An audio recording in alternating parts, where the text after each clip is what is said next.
नमस्कार विद्यार्थी मित्रों।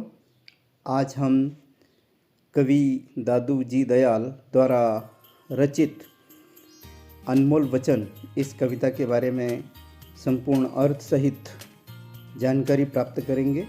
इसी के साथ साथ भाषा बिंदु, उपयोजित लेखन और स्वाध्याय इसमें आपको मिलने वाला है। तो आप वीडियो को कविता के कवि हैं दादू दयाल।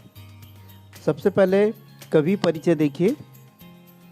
आपका जन्म 1544 को अहमदाबाद गुजरात में हुआ था और आपकी जो मृत्यु है 1603 में हुई थी।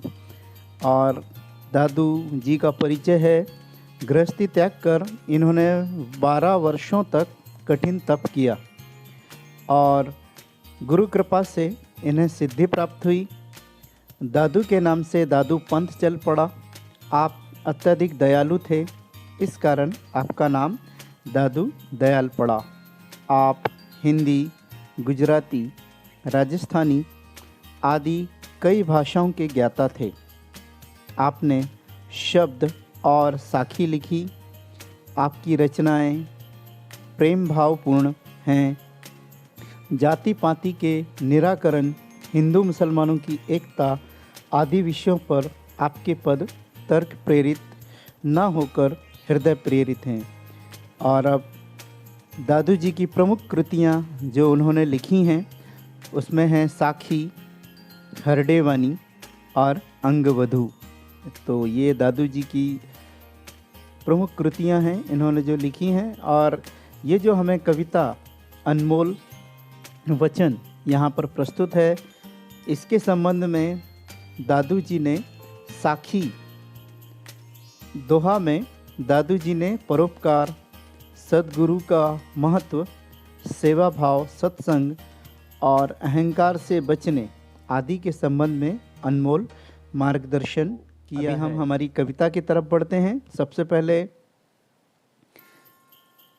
गुरु पहली मन सो कहे, पीछे नैन की सैन, और दादू सीख समझे नहीं, कहीं समझावे बैन। तो दादू जी का ये जो दोहा है, इन्होंने बहुत ही सुंदर तरीके से समझाने का प्रयत्न किया है।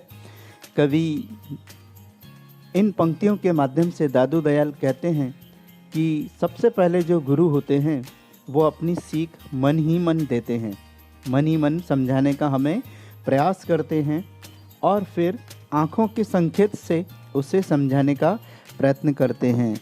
काय के संकेत से? आँखों के संकेत से समझाने का प्रयत्न करते हैं। इसके पश्चात शिष्य फिर भी ना समझ पाए तो फिर वे अपनी सीख वाणी के द्वारा हमें समझाते हैं। इन पंक्तियों की जो पहला दोहा है, इस पंक्ति में यही अर्थ है कि सबसे पहले जो गुरु होते हैं वो हमें मन ही मन समझाते हैं, फिर आँखों के संकेत के द्वारा उसे समझाने का प्रयत्न करते हैं और फिर बाद में अगर व्यक्ति नहीं समझता, शिष्य नहीं समझता, तो वे अपनी सीख जो है वो वाणी के द्वारा समझाने का हमें प्रयास करते हैं। दिया है भला और दिया करो सब कोय, और घर में धरा ना पाइए, जो कर दिया ना होए, जो कर दिया ना होए। तो इस प्रकार से इन पंक्तियों के माध्यम से कवि हमें समझाने का प्रयास करते हैं। दादू दयाल जी कहते हैं कि दान में ही भलाई निहित है। व्यक्ति के पास में यदि धन है तो उसे दान देना चाहिए। जिस प्रकार से कोई ज्ञानी पुरुष जो होता है, उसके पास में अगर ज्ञान है तो वो जितना ज्ञान बांटेगा उसका ज्ञान उतना, उसके ज्ञान में वृद्धि होगी, उसका ज्ञान उतना बढ़ेगा। उसी प्रकार से अगर व्यक्ति के पास में धन है तो उसे छुपा कर नहीं रखना चाहिए, बल्कि ऐसे लोगों को दान देना चाहिए जिससे वो ज़रूरतमंद हैं। किसी गरीब बच्चे की फ़ीस, किसी गरीब लड़की के विवाह में अगर हम वो धन खर्च करते हैं तो वह हम सबके लिए हितकारी होता है।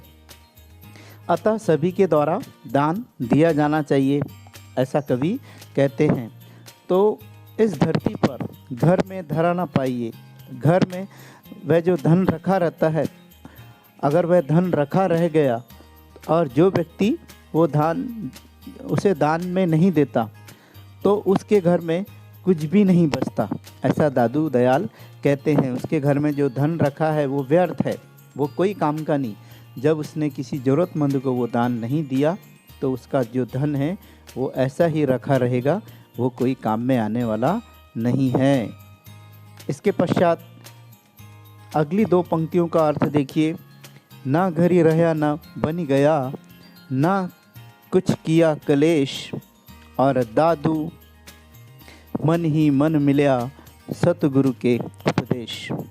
इन पंक्तियों के माध्यम से कवि हमें समझाने का प्रयास करते हैं कि न घर में रहकर कुछ पाया, ना वन में जाकर कुछ पाया, ना घरी रहा ना बन गया, और ना कुछ किया कलेश। तो घर में रहकर भी व्यक्ति ने कुछ नहीं पाया और ना ही वन में जाकर कुछ पाया, ना ही मैंने क्लेश करके कुछ पाया। क्लेश यानी लड़ाई झगड़ा कलह जिसे हम कह सकते हैं, तो उसे क्लेश कहेंगे, उसे क्लेश कहेंगे। कलेश यानी कलह जिसे कहेंगे लड़ाई झगड़ा। दादू मन ही मन मिला सतगुरु के उपदेश। तो दादू जी कहते हैं कि मैंने तो उपदेशों पर चलकर मन ही मन अपने सदगुरु को पा लिया। इस प्रकार से दादू दयाल हमें समझाने का प्रयत्न करते हैं। उसी प्रकार से अगली दोहे में कवि हमें समझाने का प्रयास करते हैं। यहु मसीती यहु देहुरा, और सतगुरु दिया दिखाए, और भीतरी सेवा बंद की, बाहरी काहे जाए। यहाँ पर दादू जी दोहे के द्वारा हमें समझाने का प्रयास करते हैं कि मसीदी यानी मस्जिद, मसीती यानी मस्जिद, यह जो हमारा शरीर है यही मसीती है, और यहू देहुरा यानी मंदिर। तो अपना शरीर ही अपना प्रार्थना स्थल है। हमें प्रार्थना करने के लिए कहीं बाहर जाने की आवश्यकता नहीं, किसी मस्जिद में जाने की आवश्यकता नहीं, और किसी मंदिर में जाने की आवश्यकता नहीं। लोग घर द्वार छोड़कर इधर उधर भटकते हैं, मंदिरों में जाते हैं, मस्जिदों में जाते हैं। तो कवि दादू दयाल कहते हैं कि हमारा शरीर ही हमारा प्रार्थना स्थल है। अगर हम सच्चे मन से प्रार्थना करें तो हमें कहीं भी जाने की आवश्यकता नहीं है। शरीर के भीतर ही जो हमारी आत्मा है, हमारी आत्मा से हम बंदगी और सेवा करें तो सद्गुरु भीतर ही दिखाई दे जाएगा। सद्गुरु हमारे भीतर ही है, ईश्वर हमारे अंदर ही है। जिस प्रकार से आपने देखा होगा, हम किसी भी कार्य को जब करने के लिए जाते हैं तो हमारे अंदर से 2 आवाज़ निकलती है। एक आवाज़ अच्छी होती है जो ईश्वर की आवाज़ होती है, और एक आवाज़ क्या होती है, शैतान की आवाज़ होती है। तो अगर किसी चीज़ को आपने अगर पड़ी पाया नीचे ज़मीन पर, आपने देखा उस बच्चे का पेन गिर गया, और आपने अगर उस पेन को उठाकर रख लिया, आपके बैग में छुपा लिया, तो आपके अंदर से आवाज़ आएगी कि अरे नहीं, ये उस बच्चे का है, उसे दे देना चाहिए। तुरंत एक मन आपका कहेगा अरे नहीं नहीं नहीं, किसने देखा, रख लो। तो हमारे अंदर ही ईश्वर है, हमारे अंदर ही शैतान है। तो हम जिसकी आवाज़ सुनेंगे, हम ईश्वर की आवाज़ सुनेंगे, तो शैतान जो है वो हमें छोड़कर चला जाएगा। अरे भाई, ये तो ईश्वर की आवाज़ सुन रहा है और हमारी तो आवाज़ ही नहीं सुन रहा। तो हम एक अच्छे इंसान बन सकते हैं। और यदि हमने शैतान की बात सुन ली और उसकी अपनी ईश्वर की बात को दबा दिया, उसने कहा नहीं, किसी ने देखा नहीं, रख लो, तो वही हमें धीरे धीरे फिर हमारी आदतें ख़राब होने लगेगी। तो हमारा ईश्वर हमें कहेगा कि देखो, मैंने इसे समझाने का प्रयत्न किया, इसने समझा नहीं, है ना। तो हमारे अंदर ही ईश्वर है। तो हमें ईश्वर की बात अगर सुनेंगे तो हम निश्चित रूप से सच्ची राह पर चलेंगे। तो कवि यही समझाने का प्रयास करते हैं कि अपना शरीर ही प्रार्थना स्थल है, इसके लिए हमें कहीं बाहर जाने की आवश्यकता नहीं है। शरीर के भीतर अंतरात्मा से बंदगी करो और सेवा करो गरीबों की, तो सद्गुरु हमारे भीतर ही हमें दिखाई दे जाएगा, हमारा ईश्वर हमें बाहर दिखाई दे जाएगा। इस प्रकार से कवि हमें समझाने का प्रयत्न करते हैं। इसके बाद फल पाका बेली तजी और छिटकाया मुखमाही। फल पाका बेली तजी, फल अगर पक गया तो पकने के बाद में क्या होगा, वो बेल को तज देगा। तजना यानी छोड़ देना। आपने देखा होगा पेड़ों पर फल लगते हैं और जब वो फल पक जाते हैं तो वो क्या करते हैं, उस वृक्ष का साथ छोड़ देते हैं। पकने के बाद में वो नीचे गिर जाते हैं। उसी प्रकार से बेल पर अगर कोई फल लगा हुआ है तो वह भी बेल को तज देता है और उसे छोड़कर नीचे गिर जाता है। छिटकाया मुख माही, उसी प्रकार से जब वो पक जाता है तो क्या होता है, उस दूसरे व्यक्ति के मुंह में समा जाता है। अगर आप पका हुआ फल ही खाएंगे ना तो वो व्यक्ति के खाने के लिए तैयार हो जाता है फल, और वही फल को हम उठा कर खाते हैं। तो फल पाका बेली तजी और छिटकाया मुख माही, और हम उसे खा लेते हैं। तो साईं आपना कर लिया सो फिरी उगो नाही। उसी प्रकार से मानव जीवन है, और जिसे एक बार स्वामी अपना लेता है वह पुनः लौटकर नहीं आता। ठीक उसी प्रकार से जिस प्रकार से पका हुआ फल एक बार नीचे गिर गया तो वह फिर से उसमें नहीं लग सकता, बेल पर नहीं लग सकता, वृक्ष पर नहीं लग सकता। वह कहाँ चला जाता है, वह हमारे पेट में चला जाता है, व्यक्ति के मुंह में चला जाता है, क्योंकि हम उसे जब पका हुआ है तभी खाते हैं, हम कच्चे फलों को नहीं खाते। तो कच्चा फल तो पेड़ों पर ही लटका रहता है और पकने के बाद में वह नीचे गिर जाता है। उसी प्रकार से व्यक्ति जिसे एक बार प्रभु अपना लेते हैं वो देखते हैं कि नहीं भाई, यह व्यक्ति तो निश्चित रूप से मेरे लायक है, और प्रभु उसे अपना लेते हैं और वह फिर लौटकर इस धरती पर नहीं आता, जन्म मरण से वो छूट जाता है। इस प्रकार से दादू समझाने का प्रयास करते हैं।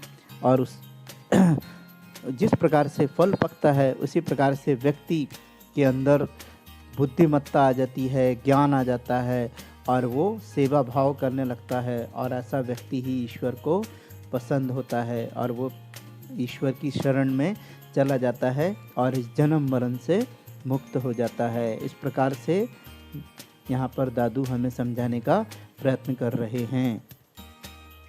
इसके पश्चात देखो, दादू इस संसार में ये द्वे रतन अमोल और एक साईं एक संत जन, इनका मोल ना तोल। तो इन पंक्तियों के माध्यम से हमें कवि बहुत सुंदर सीख दे रहे हैं। वह कहते हैं कि संसार में केवल दो ही अनमोल रत्न हैं। रत्न केवल कितने हैं? दो हैं। दादू के अनुसार इस संसार में दो ही अनमोल रत्न हैं। एक तो स्वामी और स्वामी स्वयं, और दूजे संत महात्मा। एक तो स्वामी जो व्यक्ति है वह खुद है, ईश्वर जो है वो खुद है ना। और दूजे क्या हैं? संत जन हैं, संत महात्मा हैं। ये दो ही अनमोल रत्न हैं। इनका कोई मूल्य आंका नहीं जा सकता, ईश्वर का कोई मूल्य नहीं आंका जा सकता। और इसी प्रकार से संत जन होते हैं वो भी ईश्वर का ही रूप होते हैं। तो दो ही अनमोल रत्न हैं, एक ईश्वर है और दूसरे संत जन हैं। तो इनका कोई भी मूल्य आंका नहीं जा सकता। ये अनमोल हैं, इनकी कोई कीमत नहीं लग सकती। हम कितना भी रुपया पैसा देकर भी इन्हें खरीद नहीं सकते। तो ये अनमोल रत्न हैं, ऐसा दादू दयाल कहते हैं, हमें समझाने का प्रयत्न करते हैं। इसके पश्चात कवि फिर से कहते हैं कि मेरा बैरी मैं और मुआ मुझे ना मारे कोई, मैं ही मुझको मारता मैं मर जीवा होई। तो मेरा बैरी बैरी यानी दुश्मन, मेरा बैरी यानी मेरा दुश्मन कौन है? मैं यानी खुद स्वयं, अर्थात अहंकार। हमारा जो अहंकार है वो ही मैं है। हम कोई भी काम करते हैं ये मैंने किया, मैंने किया। तो ऐसा अहंकार व्यक्ति के अंदर भर जाता है। व्यक्ति का दूसरा कोई शत्रु हो ही नहीं सकता। व्यक्ति का शत्रु होता है उसका अहंकार, यानी उसका मैंपना जो होता है, मैंने किया। तो मैं हमारा सबसे बड़ा शत्रु है। तो कवि यही हमें समझाने का प्रयत्न कर रहे हैं कि मेरा बैरी मैं और मुआ मुझे ना मारे कोई, मुझे कोई दूसरा अन्य नहीं मार सकता। मुआ यानी दूसरा कोई व्यक्ति मुझे कभी नहीं मार सकता, और मुझे मारने का काम जो करता है वो कौन करता है? मैं। मुआ यानी मृत। तो मुझे मारने का काम कौन कर सकता है? वो सिर्फ मैं ही कर सकता हूँ। दूसरे में हिम्मत नहीं है, दूसरे में कोई ताकत नहीं है। हमारा आपा यानी अहंकार होता है। उसी प्रकार से जो मैं है यह भी अहंकार है। तो मैं ही मुझको मारता, मैं मर जीवा होई। तो मैं जो हूँ वो खुद को ही मारता हूँ। मेरे अहंकार को यदि कोई मार सकता है तो वो मैं ही हूँ। और हमारे अहंकार को कौन दूर कर सकता है? हम खुद दूर कर सकते हैं। हम अहंकार को भगा सकते हैं। हमारे अंदर अगर ज्ञान उत्पन्न हो जाए, ईश्वर के प्रति साक्षात्कार हो जाए, तो हमारा अहंकार अपने आप समाप्त हो जाएगा। जो भी कुछ है हमें ईश्वर को समर्पण करते चलना है। ये मैंने नहीं किया, ये ईश्वर ने किया है, ऐसा हमें समझना चाहिए। तभी हमारा अहंकार नाश हो सकता है, दूर हो सकता है।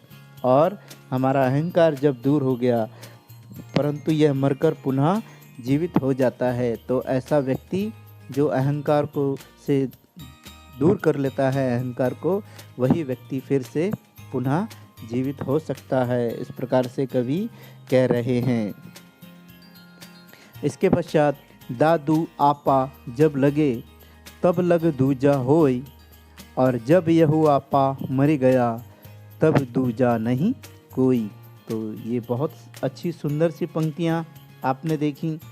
तो यहाँ पर दादू आपा जब लगे, यहाँ पर कवि हमें समझाने का प्रयत्न कर रहे हैं कि जब तक आप में अपनत्व की भावना है, आपा यानी घमंड, अहंकार, जब तक आप में घमंड है, अहंकार है और अपनत्व की भावना जब तक आप में नहीं आएगी, तब लग दूजा होई, और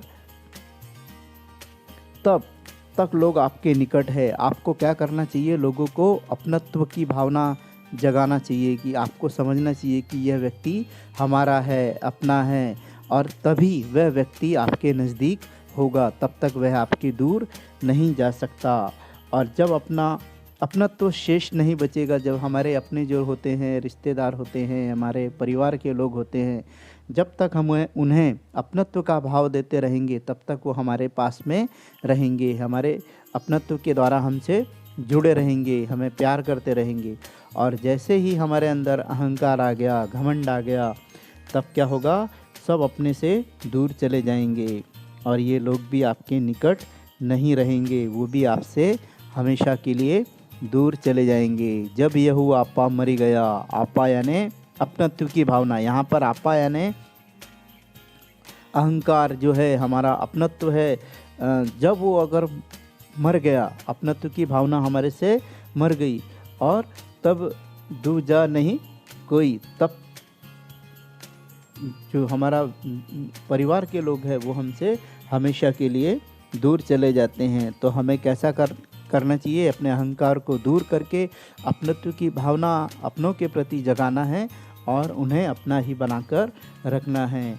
तो कभी भी व्यक्ति को अहंकार नहीं होने देना चाहिए। यह अहंकार हमारा सबसे बड़ा शत्रु है, ऐसा कवि कहते हैं। तो ये सुंदर सी पंक्तियाँ, सुंदर सा आपने कविता को सुना, अनमोल वचन को सुना, जो बहुत ही सुंदर सीख हमें दादू दयाल ने दी है अनमोल वचन के द्वारा।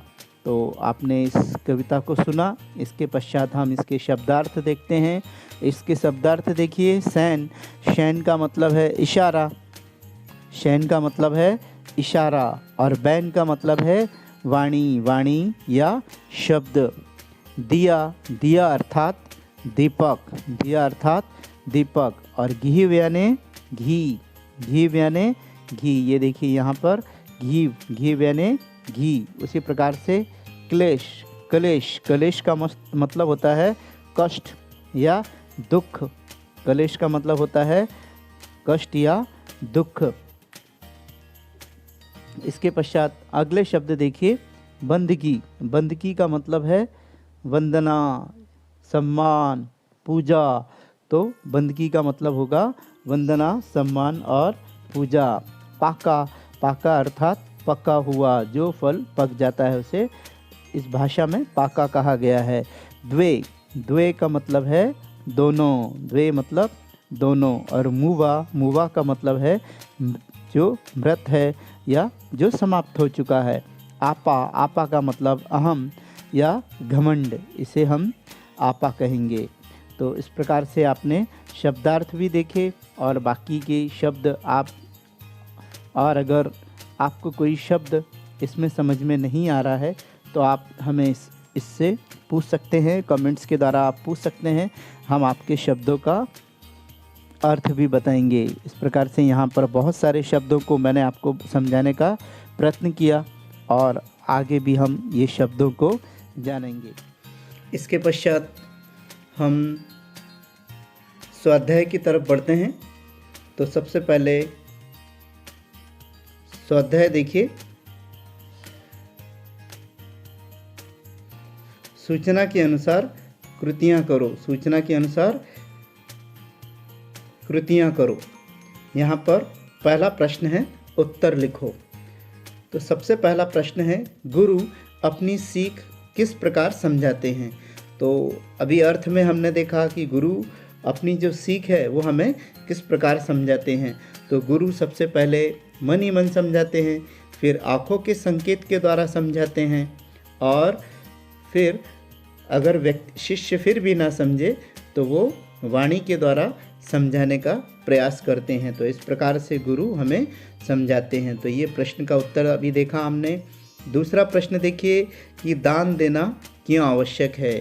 तो दान देना क्यों आवश्यक है, इसका भी हमने पंक्तियों का जब अर्थ आया था तो इसका भी उत्तर देखा कि दान देना क्यों आवश्यक है। दान देने से मनुष्य की भलाई उसी में धन रखा है और वह दान नहीं दे रहा है तो उस व्यक्ति का जो धन है वो व्यर्थ है। इस प्रकार से कवि कहते हैं कि व्यक्ति को दान देना अति आवश्यक है। तीसरा प्रश्न देखिए, संसार में कौन से दो रत्न अमूल्य हैं। एक तो स्वयं ईश्वर, स्वयं साईं जिसे हम कह सकते हैं, और दूसरे होते हैं संत जन। कौन से दो रत्न अमूल्य हैं, एक तो स्वयं ईश्वर, स्वयं साईं, और दूसरे संत जन। तो ये शॉर्टकट में आप उत्तर लिख सकते हैं। इसके बाद में चौथा प्रश्न है कि दादू जी ने बैरी किसे कहा है। दादू जी ने बैरी किसे कहा है। तो दादू जी ने बैरी अहंकार को कहा। इसके बाद में प्रश्न नंबर 2 देखिए। इन पंक्तियों में कुछ पंक्तियों के शब्द हमें यहाँ पर बताए गए हैं, इन्हें हमें इसका उत्तर लिखना है। तो नयन, नयन का अर्थ क्या होगा, नयन या आँख भी हम इसे कह सकते हैं। पद्यांश में इस अर्थ में आए हुए शब्द, तो नयन शब्द आया हुआ है पद्यांश में, आपने देखा होगा। तो यहाँ पर हम नयन भी लिख सकते हैं, नयन, है ना। इसका उत्तर आ जाएगा नयन। उसके बाद में कष्ट, कष्ट का इसके लिए कौन सा शब्द है, कलेश। कष्ट के लिए कौन सा शब्द आया है, कलेश। कौन सा शब्द है, कष्ट के लिए आया है शब्द कलेश। तो यहाँ पर इसका उत्तर हो जाएगा कलेश। इसके बाद में शत्रु के लिए एक शब्द आया है, उसमें है बैरी। शत्रु के लिए कौन सा शब्द है, तो उसके लिए शब्द है बैरी। हाँ, बैरी यानी शत्रु होगा, बैरी यानी शत्रु होगा। उसके बाद में मरना, मरना के लिए कौन सा शब्द आया है, मृत। मरना के लिए शब्द आया है इसमें मृत। इस प्रकार से ये शब्द आए हुए हैं। इसके बाद में प्रश्न नंबर 3 की तरफ बढ़ेंगे हम। प्रश्न नंबर 3 में दादू जी द्वारा दी गई सीख कौन कौन सी है। तो उसमें पहली सीख है उपकार करने की सीख, कि व्यक्ति को उपकार करना चाहिए। यहाँ पे आपको लिखना है उपकार करने की सीख, यहाँ पर उपकार करने की सीख। दूसरी सीख है कि गुरु के उपदेश के अनुसार, गुरु के उपदेश के अनुसार व्यक्ति को रहना चाहिए और ईश्वर को बाहर ढूंढने की आवश्यकता नहीं। तीसरी वाली सीख होगी कि ईश्वर कहीं बाहर नहीं है, ईश्वर हमारे भीतर ही है, ईश्वर को बाहर ढूंढने की आवश्यकता नहीं है। और चौथी सीख है अहंकार पर नियंत्रण। व्यक्ति को अहंकार पर क्या करना चाहिए, नियंत्रण करना चाहिए, व्यक्ति को कभी भी अहंकार नहीं करना चाहिए। तो इस प्रकार से तीसरा प्रश्न देखा आपने। इसके बाद में चौथा जो प्रश्न है, किन्हीं दो पंक्तियों के अर्थ लिखो। तो आपको मैंने अभी कविता का पूरा अर्थ समझाया और आप किसी भी दो पंक्तियों का अर्थ सुनकर यहाँ पर लिख सकते हैं। जिस प्रकार से हमने देखा, कवि के अनुसार मानव शरीर ही प्रार्थना स्थल है, उसे बाहर जाने की आवश्यकता नहीं, और भीतर ही मंदिर है, भीतर ही मस्जिद है, और अंतरात्मा से अगर सेवा करें तो सद्गुरु हमें भीतर ही दिखेगा। इस प्रकार से दो पंक्तियों का अर्थ आप मन से लिख सकते हैं। इसके बाद में अगला प्रश्न देखिए, सदैव ध्यान में रखो जीवन में सत्संगति का महत्व। तो व्यक्ति के जीवन में सत्संगति का बहुत महत्व है, और जो व्यक्ति सत्संगति में रहता है, सत्संगति बोलो तो अच्छे लोगों का साथ, अच्छे लोगों का साथ। यहाँ पर संगति जो शब्द दिया है, सत्संगति यानी अच्छे लोगों का साथ।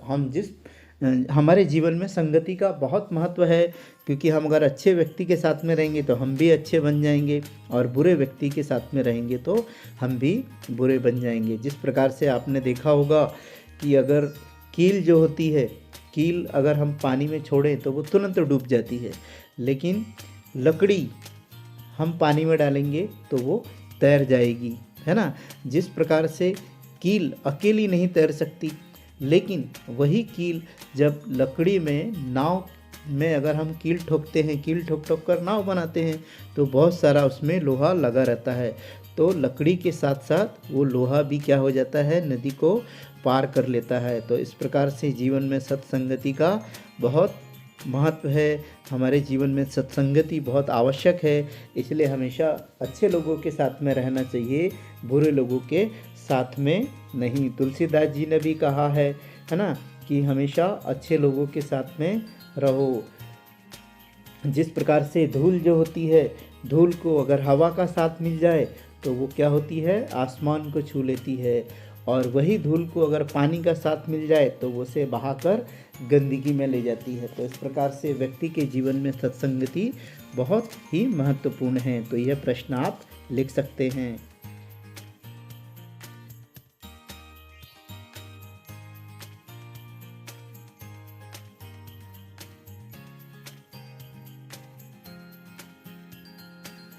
बाद भाषा बिंदु का प्रश्न देखिए, कृदंत और तद्धित शब्दों की सूची बनाकर उनके मूल शब्द अलग करो, यह प्रश्न है।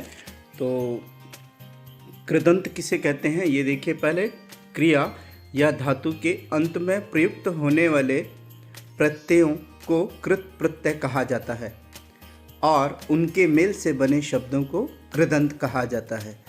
और उसका उदाहरण देखो, यहाँ पर गाने वाला, यह संपूर्ण शब्द हो गया, इसमें मूल शब्द होगा गाना, सामने यानी गाना शब्द से गाने वाला बना हुआ है, और इसमें वाला प्रत्यय लगा हुआ है।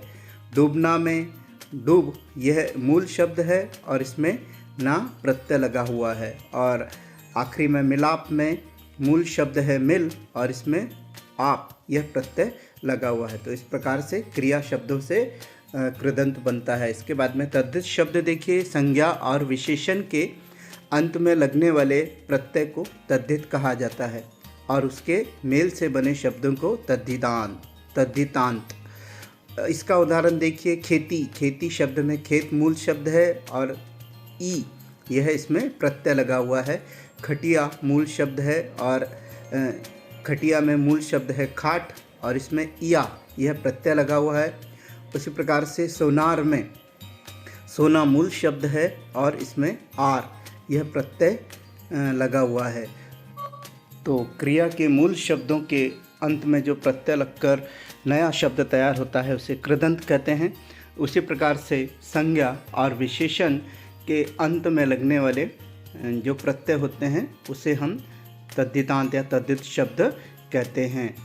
उसी प्रकार से उपयोजित लेखन का प्रश्न देखिए, अंतरशालेय नाट्य स्पर्धा में नाटक का मंचन करने ड्रेपरी हाउस के व्यवस्थापक को पात्रों के अनुरूप आवश्यक वेशभूषाओं की मांग करते हुए हमें पत्र लिखना है, जो हमारी किताब के पेज नंबर 76 पर दिया हुआ है।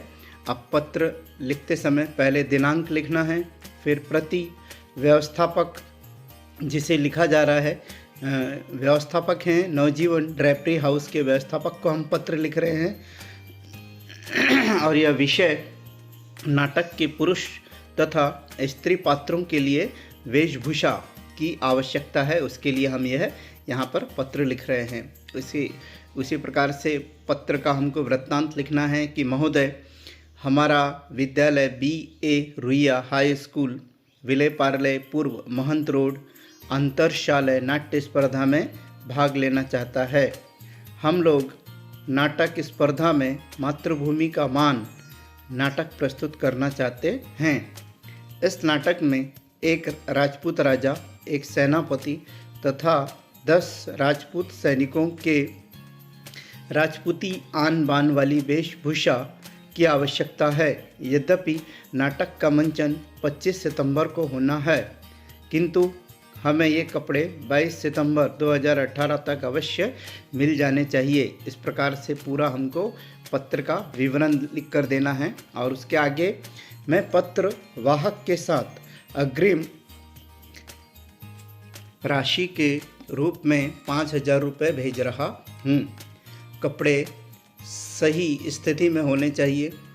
कार्यक्रम के बाद हम आपके सारे कपड़े आपके पास पहुंचवा देंगे।